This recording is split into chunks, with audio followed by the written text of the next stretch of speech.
say only better truth for wedding Tamubi. My inti Yo, Machia Matia for my phone, brother Johnny. And then Machia better truth for you. Teach you, Machia, me brack of watch or UK. He said they want to watch me for Kakaka. One and I do also Canada or Momo Boy make a cracker or I am the power. Now, same way no make country, made us idea to swim.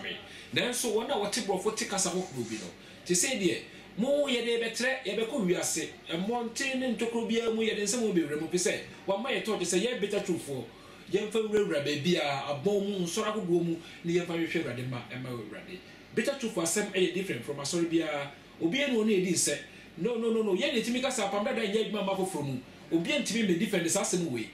so for obi entimi kan wasem te wo ya pam dada mu asem a no wadwene ho say no ma wo ye enye kristo sem onya nkwa be den if you say yesu wonim ne ma ana ne ma so ye dey enim no me chia me ma mesa wa wo USA Virginia ya wo hwa atade ehye me a ma me nchia na me de ma ya na ma chia wadam for so grade so so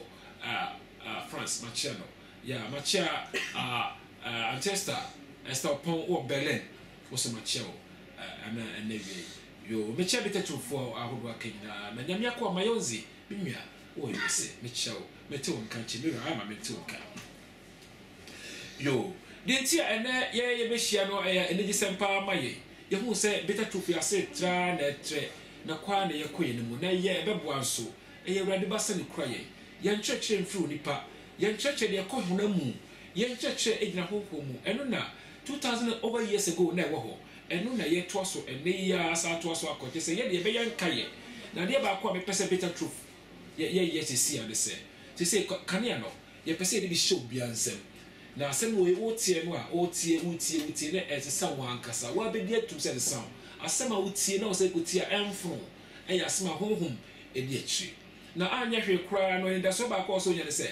bitter truth ba ye a kakakra bia me nya afe no a shiki wiase ama nipa bebre se papa obi ya dwenu papa wo me ye ni ada ho se se de me ntwa title bi o me ntwa mfa so bi ni so it's not applicable so nipa be ye ho adwuma wo so si nipa so bi ni so nipa bi na aje nsam sika to aduane di obaye sa so for no wa honam so for na onyeje usika na odi kwa na mo toto adan ma so for wa brochire papa wo ye wa ye but enye nyamesom enye kristo som se nyamesom bi dia fine se tete som bi dia fine na kristo som dia we nim obi folding arms and tra on one pe no be told you na di no or told create the school fees no say no this is not applicable na watching shrink out yeah yen fa we nyadwuma me nwanom antina better truth ya bai ti yesi ye be kan ne be show bi ansem dia wotie dia wo hu na ha no we ne ka yesu wasa so ko be kan esuafo we no jama wo a o maka ya mu ja okoye na ma me kan se mi kakra bi fa nchire mo se ye na na mo wo ko mo so ra ba asase so ene yi a ko be trezi kasa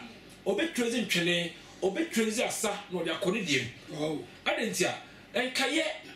sasantini bi sori a we tete ne owu ye na na mo wo sori aba na yi a ko be tie me se o tie ye mo se me die ni obetie ntwene kabi wotie no se debi me nka ye nie weto ame so fi se we ne ye hye ase sa wrani bi so no wote se ko hu se edwabo bi so bi bunu mu se je ya dwendwen mu se ye ne hye we ase se we mu ye bi na so moto ye dai aye so ye fre bi enka ye enu na ma ye hu ade bi so sini ye tie se na wo ye ade bi ne ntimi wo di flesh esefo de ne ye dia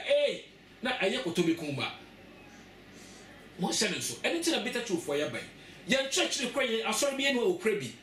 ye ni asori bi enu asem tina ka se nsori akodo aye tete a ye what temple mu nyira ye human institutions meanwhile we are expecting divine institutions enti enye ye fa ye won to asori bi so ye sha asori bi ase ye sha tumi bi ase ye sha theologian bi ase ye sha obi ase wo kosofu bi ase ani ye sha sofo bi aso ase sofo mpo mesanya problem kakra se bi ba wi ase mi nhia sofo bi ada te se obi e fe hwefo mi nhia bi da because potential you who through the pemu e be recommend me say o me hwefo ma ye no tabi hwefo de mi say ka o na hwe ne ma and then ya hwefo de to na ma na e dey e hwe wo let us say it's not applicable so we are Corinthians 2 Corinthians chapter 12 verses 14 was say enya ma ne pad ye say ma wo fo no mo wo fo mo ne pad ye say dey e be ma na say obi tna wo so ye so fo say ye mehwe wo enhwe wo busuafo enhwe wo manka ho dia and now ye Levite so dia mo adwufo ye bitter truth for ye can say apamdada ye adwuma emma pamfo from apamfo from ko apamdada nko me ye better truth for anim no untimi fa asem free dadamu e ma foforo ma ne ye me pacho ha mo nhye so ye e ti ade ba ko pese me kama me nkanwie ansana me ne nemdie bi kutu bi abeto so better truth de ntia pese me kan se yan cheche we sonko ebi ni wiase dada 2000 over years ago newo when the day dance say we the remnant wona wo to yesu so se mo be kan ye e suefo beto so mo na mo ye dai mo so ene a yesu tu ne ya mo na e dai esamo mo nsam be kura tumi na mo nsam si asase so a ebe ma bebi esumu bia e dai akọ amane nya mo se better truth ba asase we su ana ye timi pagya ye ho a common sense ntimi pagya ho bio bi se bebi a e hai wono esumu ntimi nya dai entra ho ye ba ye kasa trema so me free mu omo ye enwa no but say omo kana it's not applicable enya dey agitu e dey eye ye enti ba ye no ye to prejudice say mo baka yesu wasem bone ye ne mbehia mo baka no wasem bone we ye ne ya ma ntimi ama let us say mo hu bebi say ka rema usu be mpam ne ka kan ya ka mo de mrika mato ahye ho so ade ntia enhyehyɛ ya mo de ye adwuma no enya kristo sem that's why enti na mutimi obi ho asem kan ti say de mo ye ne pe se mo se kum chacha kwa ne be ka asem na ofi se ebe hetu ano wato ache no koto che no ye de ye ka yesu asem kum chacha asem nye kristo asem enti na me kan se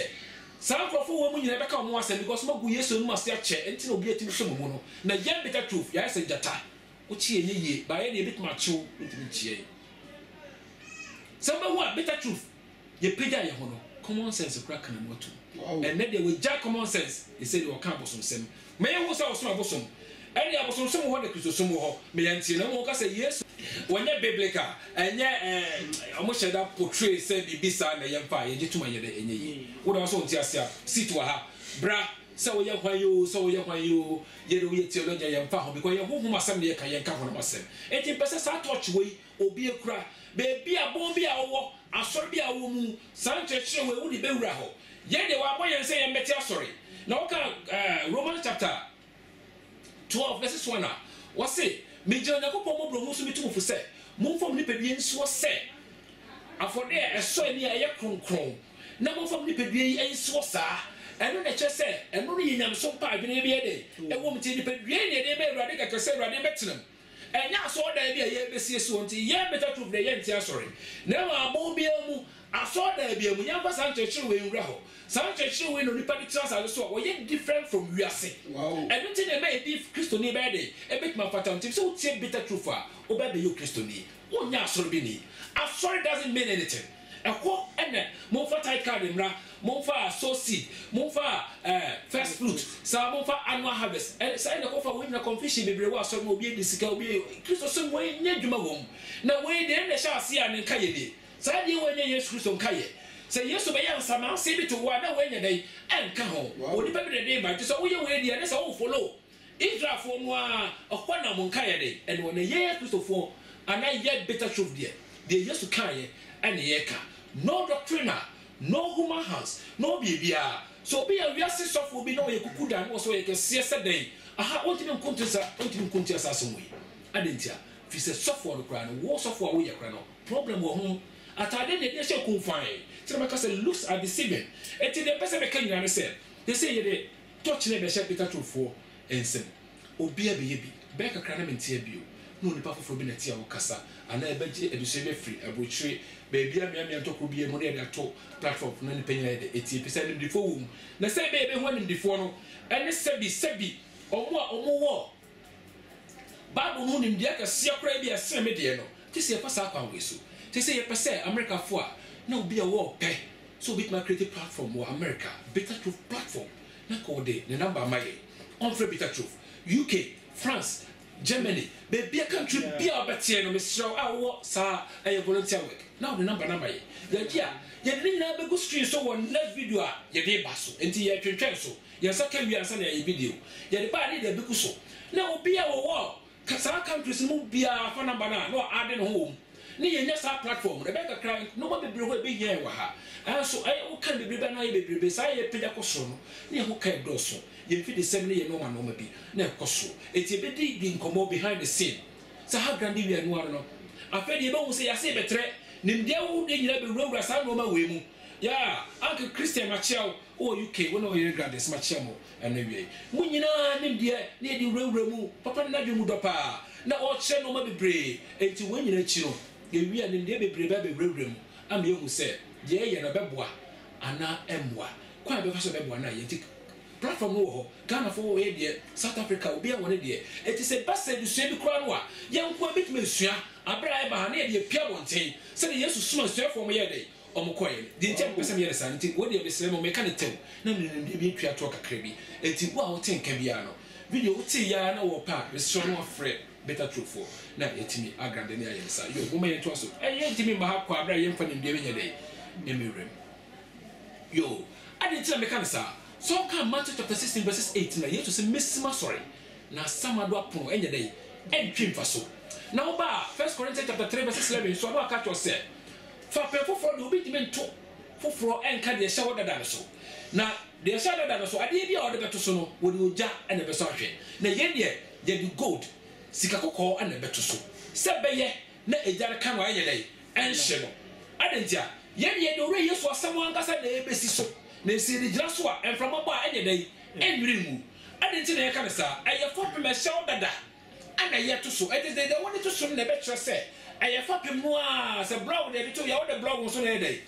to so anything because a bitter truth ye sonko che obia ye de wo ho asem kwa na ye ka na ye so ye ma no mo fa mo sa nye maden epa ma no oduane na mo kra mo oduane de mo ba bitter truth na asiesie e wo ho na wa be de wo be di ne kwa enti de Yesu e kan san asem wo wie no na ye ma so wo soma ne ma mo mo ko to Matthew chapter 10 ana osoma suafo na mu ntie nsema wo ka kire wo se soma mo mo hwe yie ne man ko hwe sika mo de be gumboto se mo boto mu nti na mo ko mo bank sika be ho manti na mo ko enya mo botaye no mo botaye se mo de mo fa asem no nko na se ma wo ye wo bia ne be de e be fata se mo kokora na mo du ba bi na mo ho kire mo a kro bia mo hye mu no mo hwe obi o fata ho na mo nko o ka so obi o fata na o ka so obi o sika a o nim awurade o do awurade mo ko tra o medi no ma de o ma obi edi mo wi a mo bo hye kro mu a me sra mo hwe ye e na mo anidi nipa mo ko mo asem ana mo ko mo asem a kire no mo hwe ni mo anidi watem efi se me suma mo se nyantia kompatakumu mo nya mo kro se brodoma na mo mo ni nti se aboy de awowo mo wi a asmo sa ka kire mo se na mo nya madema na mo fa nya krankwa ente na preach bi aba wo se praise anko heaven it's not applicable ye nyintum better to fu nyintum wo se asma de anko heaven wo me na mo ya anko heaven enya ho na made na wo mo sa ka na fe de ka sebi uyi dwamanfo a anko heaven wo bi oyima nyinsego obi a papa no ma me anya wede ne wo uyi dwamamba sa wo kra de hye bi da so sa kasa de nya Kristo sem pacho bala jo obeji mu yo se uyi dwamanfo a anko heaven no obeji mu say so wo ye Kristo ni na wo ba dwamana se dai debi se yes sa Kristo ni mo dwama wo ye di da so Kristo ni a wo ba dwama mo nya Kristo ni ba se obi o ye dwama for that Kristo ba na je no na wo chiri mu sa aha sa na meka enti ye preach sa eno futu ye nanam ene ye mamam na de eka ye Kristo fu kasa de ye se be hwe awurade bi se awurade mu se ye nyina ya yira ana wo so pa yirafo abode fo no penti ye be hu ne so ye de boy ni dada ana wo so kra no so ye kromfo a wo kasa mu sa de a wo ye ne den enye enti menyam na me be ka to se enye ne mo se be hwe awurade na awurade wo se ne se ne ka woni awurade a e ko nye den o nya sa no ba enti na bere bi na wo te sa na e che obi hu awurade wo se sa ye no enti so bi be ja asa no mo a na ye awurade wo hu ru ntia so na ho de ja asa no mo kra no a woni awurade a fa so bi ani so enti ye preach ene wo se praise anko heaven wo se we no ye nkasa ye de se be hwe awurade no ye de awurade be brew se che awurade we wona be boa enti wo de ye awurade be wura no no na ho ho na borba na fe de ye se sa no kakra na ha na mami bisa o so fu bia ntweche be mama te se atare ho asema wo kan no o se abra o be sha atare bia e be da ho e be man the shape what the Bible say metiwase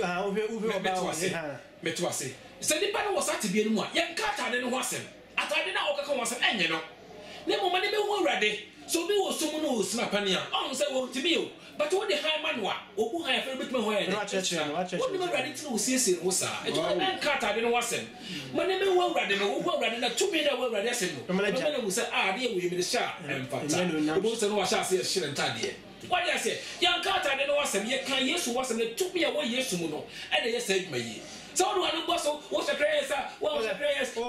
No. So be or no papa go we no me adwaman and abode wo bane sa bane no. Akora na won ne onim se papa anyoma me ho ade. Na ye ready yesu de ohie nipa ne kra.